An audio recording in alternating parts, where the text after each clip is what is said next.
Last জোনের huge battle flicker FF versus BD top 1 এই content creator দুজন একে অন্যের এগেইনস্টে লাস্ট জোনে বিন্দু মাত্র ছেড়ে কথা বলতে চাবে না। দুটো কিন্তু চার্জ হচ্ছে, একদিক থেকে আলিফ ট্রাভেল চার্জ করছে, অন্যদিকে রয়েছে ভেরি এক্সপেরিয়েন্স নিজাত। করবেন তো করবেন কে এই প্রথম ম্যাচের বুইয়া। ব্লেড সামনে অগ্রসর হচ্ছেন, শুভ 6-9 পজিশন বানিয়ে রেখেছে বিডি টপ 1। কিছু ড্যামেজ ছুটবে, তিনজন প্লেয়ার 1-3 স্প্লিটেশনে ডিভাইড হয়। বিডি টপ 1 ফার্স্ট নকটা বের করলেন, বিডি টপ 1 এর প্রথম হেডশটে নক। এবার কিন্তু কাফি ঠুকেছেন, কাফির প্রান্তটা তাকে নাপিয়েছে। আরো একটা ক্রুশাল নক আলিফ ডেভিড ওয়াইটি। এই মুহূর্তে কি পারবেন দলকে একটা ব্যাকআপ প্রোভাইড করতে? বিডি টপ 1 যতবার নক করছেন ততবার রিভাইভ করছেন এবং একই রকম ভাবে কিন্তু নকগুলো করে নিচ্ছে বাংলাদেশ টপ 1রা। নেজাদের একটা 1v2 ক্লাচ কমপ্লিট হলো, আবার কিন্তু গ্রাউন্ড কন্ট্রোলে আসতে আছে টিম ফ্লিকার এফএফদের। করবেন তো করবেন কি, বুইয়া নেবেন তো নেবেন কারা?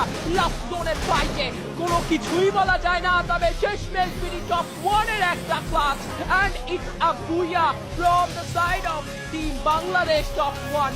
What a show! লাস্ট জোনের ইন্টেন্স ব্যাটল এবং শেষমেশ আলিফের এমভিপির মধ্য থেকে একটা দুর্দান্ত বুইয়ার পূর্ণতা পেতে দেখলাম।